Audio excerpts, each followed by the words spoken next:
தமிழ் சொந்தங்கள் அனைவருக்கும் வணக்கம். அப்புறம் ஆளுநர் உரை படிக்க போறாங்க பார்த்தீங்களா? அன்னைக்கு முதல் நாள் சட்டமன்றம் கூடின முதல் நாள் எல்லாரும் ஒரு பேட்ச் ஒன்றை குத்திக்கிட்டு ஒரு இது ஒன்றை தூக்கிக்கிட்டு ஒரு பதாகை ஒன்றை தூக்கிட்டு வந்தாங்க. வாயத்துறங்க சிஎம், வாயத்துறங்க சிஎம் அப்படின்னு. முதல் நாள் ஆளுநர் உரை தான். அந்த உரை மட்டும்தான் நடக்க, அன்னைக்கு யாருமே பேசக்கூடாது, முதலமைச்சர் கூட பேசக்கூடாது அப்படின்றது 75 வருஷம் ஆலமரத்துக்கு தெரியல பாரு. இவர் தான் போய் அங்க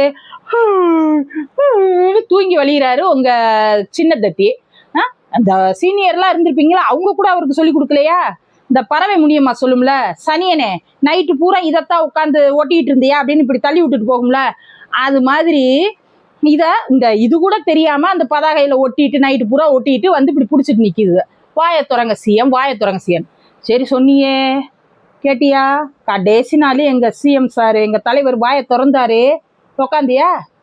அப்படியே என்னமோ நவதுவாரத்திலே என்னமோ இப்போ மிளகாய் அப்புன மாதிரி கதவத்துறங்க சபாநாயகர், கதவத்துறங்க சபாநாயகர். எப்படி வாயத்துறங்க சிஎம் சொல்லிக்கிட்டு இருந்தவர் கதவத்துறங்க சபாநாயகர், கதவத்துறங்க சபாநாயகர்னு ஓடுனீங்களே. நீங்க எங்க தலைவரை சொல்றீங்க. எங்க தலைவர் பார்ட்டி ஃபண்டுன்னு தான் சொன்னாரு. இந்த சாராய கடையில வர்ற காசு பூரா பார்ட்டி ஃபண்டுன்னு சொல்லிட்டு வாங்கிட்டு இருந்தாங்க அப்படின்னு வாயத்தான் திறந்தாரு. உடனே இதுக்கெல்லாம் ஆதாரம் இருக்கா? பார்ட்டி ஃபண்டுன்னு சொல்றீங்க, ஆதாரம் இருக்கா? ஆதாரம் இருக்கா? ஆதாரம் இருக்கா? ஊரே காரி துப்புச்சு. ஸ்கூலுக்கு நாங்க வந்து வருஷம் வருஷம் ரினுவல் பண்ணணும் அப்படின்னு சொல்லி சொன்னா, ஸ்கூல்ல இருக்கிற பிள்ளைகள் எண்ணிக்கைக்கு தக்கன, ஸ்கூல்ல இருக்க பிள்ளைகள் எண்ணிக்கைக்கு தக்கன நாங்க காசு கட்டணும். 5 லட்சத்துல இருந்து 25 லட்சம் வரைக்கும் வாங்குவாங்க. அதை ஒரு தனியா ஒரு இடத்த புக் பண்ணி பள்ளி கல்வித்துறை அமைச்சர் வந்து பார்ட்டி ஃபண்டுன்னு சொல்லி வாங்குவாரு அப்படின்னு சொல்லிட்டு அந்த ஸ்கூல் வச்சு நடத்துறாங்கல்ல, அவங்க பூரா வந்து உங்க மூஞ்சில காரி துப்பிட்டு போயிட்டாங்க. அப்புறம் அந்த கான்ட்ராக்ட் எடுப்பாங்கல்ல, அவங்களும் இது வரைக்கும் நாங்க இந்த அரசியல் கட்சி பார்ட்டி ஃபண்டு கொடுக்காம நாங்க இந்த வரைக்கும் கான்ட்ராக்ட் எடுத்தது இல்லை. எப்ப நாங்க கான்ட்ராக்ட் எடுக்க போனாலும் சரி, எங்களுக்கு எவ்வளவு முதல்ல ஷேரு அதை பேசு, அதுக்கப்புறம் நீ அந்த திட்டத்தை பத்தி பேசுன்னு சொல்லுவாங்க.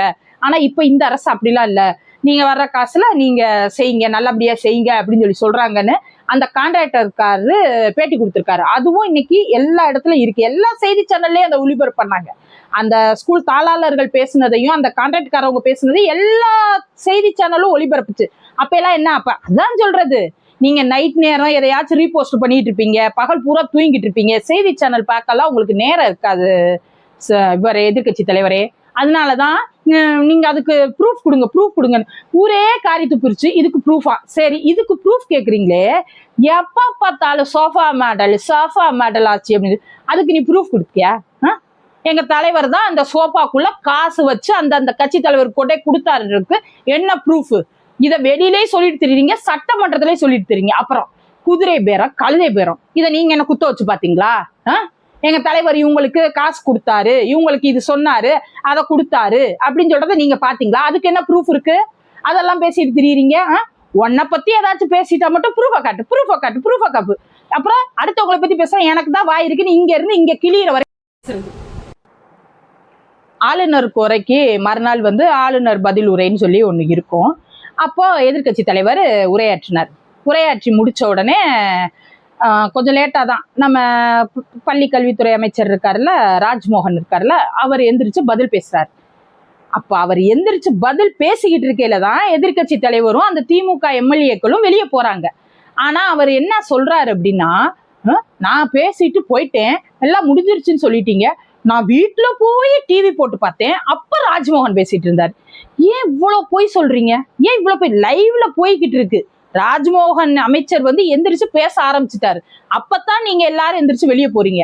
ஆனா நான் போனதுக்கு அப்புறம் நீங்க பேச அனுமதிச்சீங்க, நான் வீட்டுல போய் டிவி போட்டு பார்த்தேன், அப்ப ராஜ்மோகன் பேசிட்டு இருக்காரு அப்படின்னு போய் சொல்றீங்க. திமுகனே பொய் புரட்டு, அதுதான் காலங்காலமா வாயை திறந்தாலே பொய் தான். அதாவது சோத்துல பூசணிக்காயை மறைக்கலாம், ஆனா நீங்க என்ன செய்றீங்க, பூசணிக்காய் தோட்டத்தையே மறைக்கிறீங்க. லைவ் எல்லாரும் பார்த்துக்கிட்டு இருக்காங்க, எதிர்கட்சி தலைவரே லைவ் எல்லாரும் பார்த்துக்கிட்டு இருக்காங்க. அதனால இந்த வாய்க்கு வந்து அதை பேசுறது எல்லாம், அந்த பொய் பேசுறது இதெல்லாம் இத்தையோட நிப்பாட்டிக்கோங்க, உங்களுக்கு மரியாதையா இருக்கும். அப்புறம் அந்த முத சட்டமன்ற கூடுச்சுல, நம்ம தாவேக அரசு, எங்க தலைவருடைய அரசு வந்து ஃப்ளோர் டெஸ்ட் பண்ணாங்கல்ல, பெரும்பான்மையை நிரூபிக்கணும்னு சொல்லிட்டு ஒரு கூட்டத்தொடர் நடந்துச்சுல. அப்போ என்னது நான் ஆதரவு தர்றேன், ஆதரவு தரல, எனக்கு பிடிக்கல, இதைத்தானே பேசணும். அப்படியே 1.5 பக்கத்துக்கு எல்லாத்தையும் பேசிட்டு என்ன வன்மத்தை பூரா கக்கி விட்டு, நம்ம கோபி சுதார் சொல்ற மாதிரி வன்மம், வெறும் வன்மம் கக்கிரு, அதுதான் உனக்கு நல்லது எங்களுக்கு நல்லதுன்னு சொல்லுவார்ல, அது மாதிரி வன்மத்தை பூரா கக்கிட்டு எப்படி இருந்தாலும் நீங்க ஜெயிக்க தான் போறீங்க, அதனால நாங்க இங்க இருக்க மாட்டோம்னு சொல்லிட்டு எங்க இருந்தா அசிங்கப்படுத்திடுவாங்களோ என்னமோன்னு சொல்லிட்டு ஓடுகாலி மாதிரி ஓடி போயிட்டு, அப்ப நீ இருந்திருந்தேனா எங்க தலைவர் உன் மூஞ்சிக்கு நேரா பதில் சொல்லியிருப்பாரு.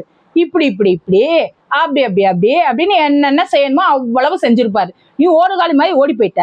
அப்ப எங்க தலைவர் வீட்டுக்கு போய் ட்வீட் பண்ணாரு, இந்த மாதிரி தம்பி, நீ என்ன சொல்ற, நீ 2006 நீங்க எவ்வளவு மெஜாரிட்டியில ஜெயிச்சிங்க, நீங்க என்னைக்குமே மெஜாரிட்டியில ஜெயிச்சது இல்ல, கூட்டணி இல்லாம நீங்க ஜெயிச்சது இல்ல அப்படின்னு எங்க தலைவர் உங்க இதை பூரா புட்டு புட்டு வச்சுட்டாரு. அதுக்கு நீ என்ன சொல்ற, இங்க பதில் இங்க நான் பேசுனதுக்கு இங்க பதில் சொல்லாம ட்விட்டர்ல போய் பதில் சொல்றாரு, அவர் பயந்துட்டாரு அப்படின்னு. எப்பா நான் எங்க என்ன லூசா வெறும் இதை பத்தி பேசுறதுக்கு, நீ இருந்து கேட்டுட்டு போயிருக்கணும், நீ பயந்து ஓடுனதுக்கு எங்க தலைவர் பயந்துட்டாருன்னு சொன்ன. சரி விடு. இப்ப எங்க தலைவர் என்ன செஞ்சாரு, அந்த சட்டமன்றத்துல பேசினாரு. என்ன பேசினாரு, எங்கப்பா உங்க அப்பாவை காணோம், உங்க அப்பா இருப்பாருன்னு சொன்னாங்க, இங்க காணோமே அப்படின்னு சொல்லிட்டு ஒரு பெரியவர் சொன்னாரு. இப்படி என்னைக்கும் இது நக்கலா நையாண்டியா எதுவுமே சம்மந்தம் இல்லாத மாதிரிலாம் பேச தெரியும், ஆனா நான் பேச மாட்டேன் அப்படின்னு சொல்லி சொன்னதுக்கு நீ ஓடி போயிட்டு ட்விட்டர்ல போய் நீ என்ன பதில் சொல்ற, செங்கல்பட்டு நீதிமன்றத்துல ஒரு மனைவி வந்து கணவனை காணான்னு தேடுறாங்க அப்படின்னு சொல்லிட்டு பதில் சொல்ற. இப்ப நீ என்ன பயந்துட்டியா, எங்க தலைவர் அன்னைக்கு ட்விட்டர்ல போட்டதுக்கு பயந்துட்டாரா வச்சுட்டாரா, அவருக்கு இது இருக்கா தில் இருக்கா அவருக்கு இது இருக்கா அப்படின்னு கேட்டியே, இப்போ உனக்கு எதுவுமே இல்லையா, ட்விட்டர்ல போட்டுக்கிட்டு இருக்க. அதுவும் அரசியல் ரீதியா பேசுனேன்னா உண்மைதானே, உங்க அப்பா தோத்துதானே போயிட்டாரு, ஜெயிச்சிருந்தாருன்னா எம்எல்ஏவா இருந்திருப்பாரு. என்னப்பா உங்க அப்பா தோத்து போயிட்டாரே, உங்க அப்பா காணாமேன்னு சொன்னாரு, அரசியல் தானே பேசினாரு, அப்ப அரசியல் பேசுனா அரசியல் ரீதியா பேசியிருக்கணும்.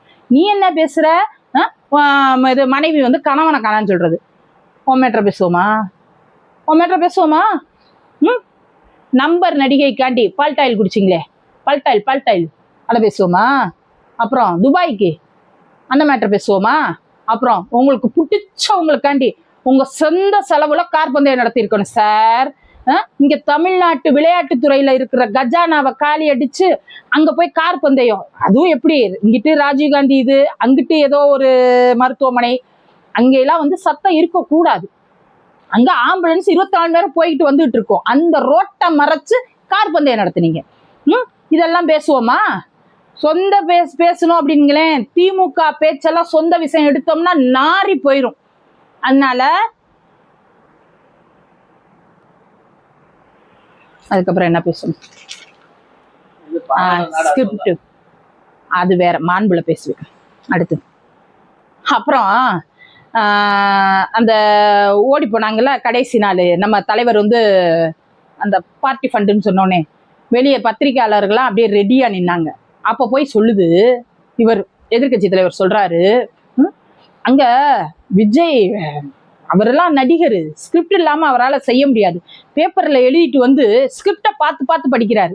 அதை எப்படி சொல்றாரு இவரு, அவர் ஸ்கிரிப்டை பார்த்து பார்த்து இப்படி, அவரு நடிகரா இருந்ததுனால தனியா பேச தெரியல, ஸ்கிரிப்டை எழுதி வாங்கிட்டு வந்து அதை பேசிட்டு இருக்காரு அப்படின்னு சொல்லிட்டு இவர் எதை பார்த்து பேசுறாரு, ஸ்கிரிப்டை பார்த்து பார்த்து பேசுறாரு.